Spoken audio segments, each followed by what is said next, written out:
Alleluia, Alleluia, Alleluia, Alleluia.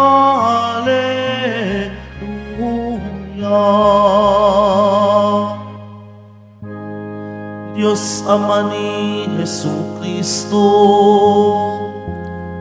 kami ay liwanagan mo at tutugon kami sa'yo. Alleluia, Alleluia, Alleluia, Alleluia.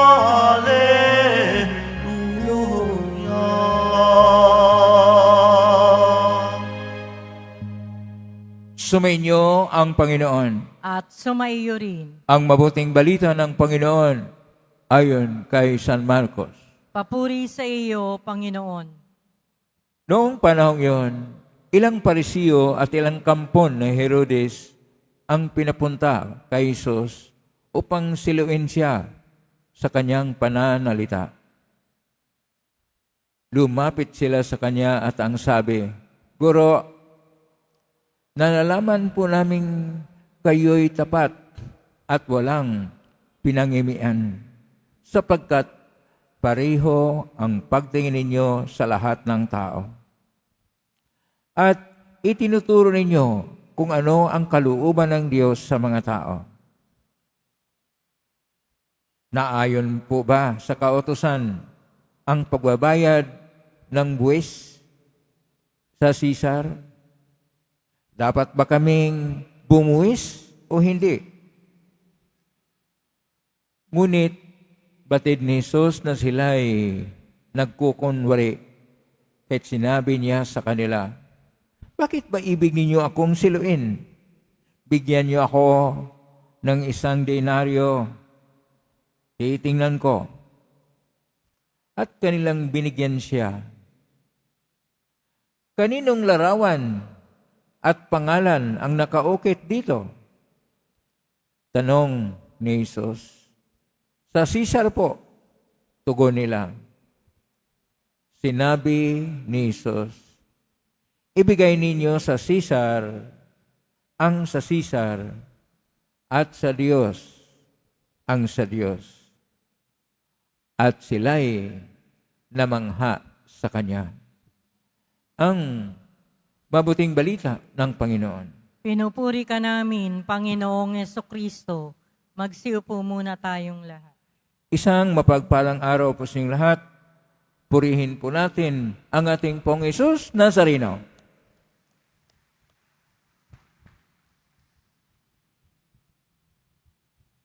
Nasa Martes tayo ng ikasyam na linggo ng karaniwang panahon.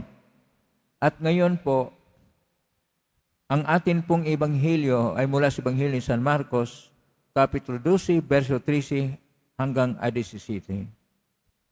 Ito po ay tungkol sa buwis, taxes. Gaya ng panahon ngayon sa Pilipinas na maraming buwis, doon sa panahon din ng Roman Empire na sumasakop sa Israel nung kapanahon ng ating Panginoong Hesus, ganun din kadami ang buwis o taxes. Mayroon pong dalawang klase sa tax noon sa panahon ng ating Panginoon. Direct taxes at indirect na taxes. Ang diretsahan na buwis ay dalawang klase. Tributum soli at tributum capitis. Kasi sa Latin po, ang ginagamit sa panahon ng Roman Empire sa pagsakop sa Israel, Latin ang ginagamit. Ang buwis ay tributos. Pero pag tingnan po natin sa original na pagkasulat, sa Koinoko na Grigo, ang tributos o ang buwis ay fori. At sa salita ng ating Panginoon, ang buwis ay misim.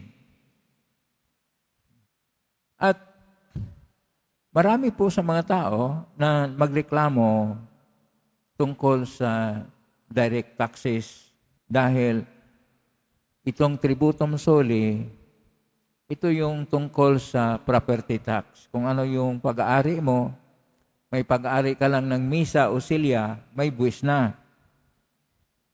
Pero maraming mga under the table na dealing.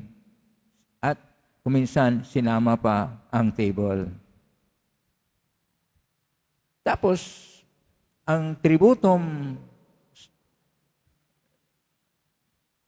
na kapite ay yung bawat tao, pag wala silang mga pag-aari, may buwis pa rin sila. Kaya ang tawag doon ay tributum capite. Pero mayroong maraming indirect taxes. Gaya sa Pilipinas, na kapag ikaw ay magbayad ng bayad sa tubig, bayad sa kuryente, bayad sa bahay, nagbayad ka ng indirect na taxes. At kuminsan, ang mga negosyante, ipatong pa nila ang kanilang sariling buwis sa mga binibili mo upang 100% na mano sa kanila, total ikaw naman magbayad ng buwis.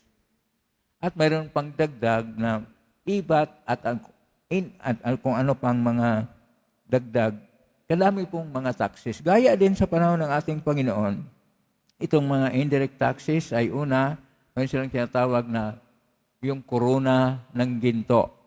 Yung korona ng ginto, ito po ay bigay nila para sa emperador na si Caesar. Pangalawa, mayroon silang buwis para sa asin, tinatawag ng salarum. Doon po ang salary. Dahil ang sal po, paasin, ay siyang batayan ng kanilang pagbuwis at ng kanilang pangbayad.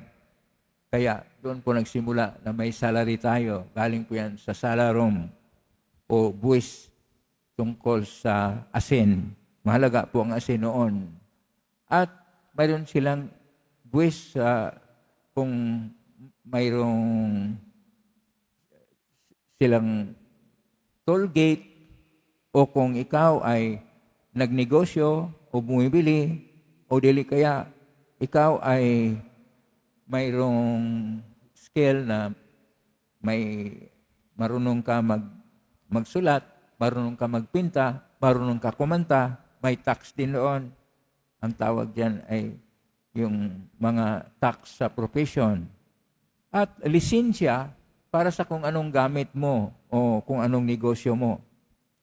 At paggamit sa mga public places gaya ng paggamit sa toilet at iba pa ay may bayad na buwis. Around 10% ang ibayad lahat dahil napakaraming babayaran. At mayroon pang iba. At yung sa custom taxes at taxes para sa kung ano ang kanilang gagawin at saka temple tax, ang tax sa templo.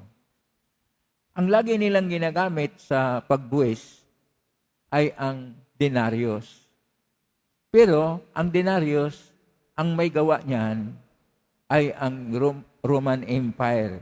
Kaya ang nakaukit doon ay ang pangalan ni Caesar at mukha ni Caesar.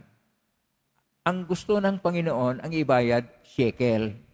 Ang shekel ay isang pera na ng Israel at iyon dapat ang ibigay sa templo. Pero itong mga Parisiyo, mga Eskriba at mga Herodiano, ang ginagamit nila na pera ay ang denarios na para sa ating Panginoong Hesus hindi tama kasi kailangan ang templo ay para sa Diyos, ang ibayad ay hindi denarios, dapat shekel. Ngayon, sinabi niya, bigyan niyo ako ng pera. At ang binigay sa kanya, yung denaryo, na ang nakaukit doon ay pangalan ni Caesar at mukha ni Caesar.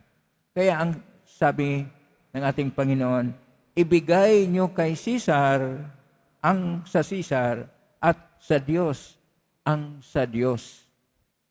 Ngayon itong mga Pariseo at mga Eskriba at mga Herodiano, nahihirapan sila ngayon dahil ang ginagamit nila ang denarios at ibig sabihin, hindi sila makadiyos at hindi sila makaimik dahil lahat ng mga tao ay para sila sa Diyos dapat. Kung ano ang para sa Diyos, ay para sa Diyos. At kung ano ang para sa mundo, ay para sa mundo. Pero dapat rin nating tingnan na maski si Caesar ay tao lang, nilikha ng Diyos. Ibig sabihin, ang kanyang kapangyarihan ay hindi ipairal sa mga tao na pahalagahan dapat ang Diyos. Kung minsan sa buhay natin, hindi natin napahalagahan ang Diyos. At ang napalagahan natin ang mga bagay-bagay sa mundo. Dito lang sa Pilipinas, kung ikaw ay hindi makabayad ng tax, mayroon kang fine, may multa.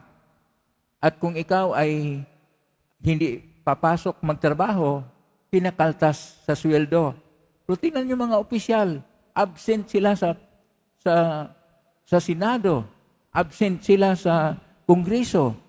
Wala namang kinakaltas sa kanila. Nagdagdag pa sila dahil yung mga project ay napunta sa ilang bulsa. Hindi naman tayo nagreklamo. Ang bait-bait natin. Nagbuwis pa tayo at ang buwis na binabayad sa kanila, kay ganda ng buhay nila.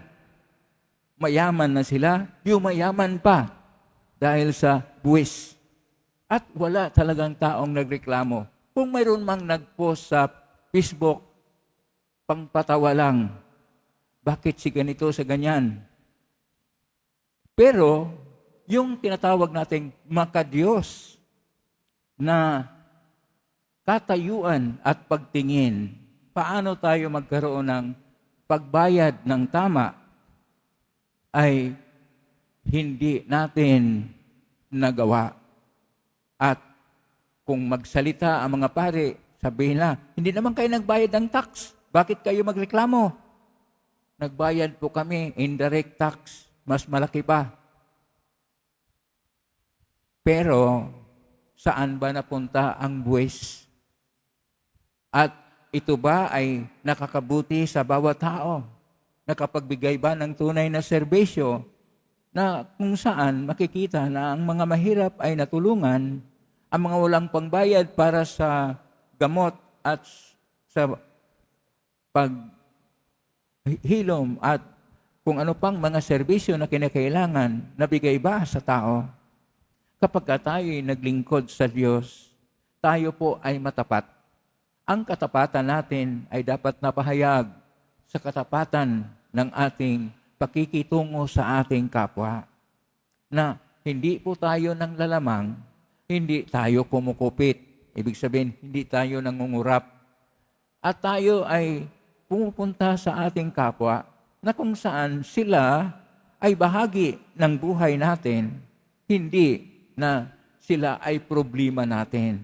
Kasi kung minsan, nakita natin ang ating kapwa, parang sila ang problema natin. At ito ay kawalan na ng tunay na pagpapahayag na dapat kung tayo ay para sa Diyos, tayo ay makidiyos. Ang tanong po natin dito sa ating ebanghelyo, kayo ba ay makidiyos at para sa Diyos? Yun po ang tunay na tanong.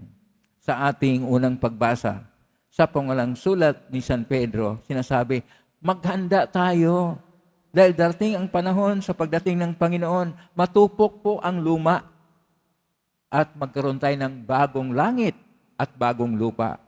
Ang bagong langit at bagong lupa ay ang bagong langit at lupa na kung saan tayo ay nagtutulungan, na tayo nagpakita at nagpahayag ng pag-ibig, nagpahayag ng habag, nagpahayag ng pakikisa at pakikiramay sa kapwa, na tayo'y nagmalasakit sa ating kapwa-tao, na tayo ay tumitingin para sa katarungan at irespeto ang karapatan ng bawat tao. Ito yung makadiyos. At kung tayo ay makadiyos, ibig sabihin, Diyos muna ang siyang dapat tingnan. At ang ating paggalaw sa buhay ay dapat na ayon sa Ebanghelyo na siyang tunay na batayan. Hindi po ang ating salita. Dapat ang salita ng Diyos o ang Ebanghelyo ng ating Pong Hesus Nazareno ang batayan ng lahat. Ulitin ko po, ang Ebanghelyo o ang salita ng ating Pong Hesus Nazareno ang siyang batayan. Kaya, pakisabi sa katabi mo, maging makadiyos ka.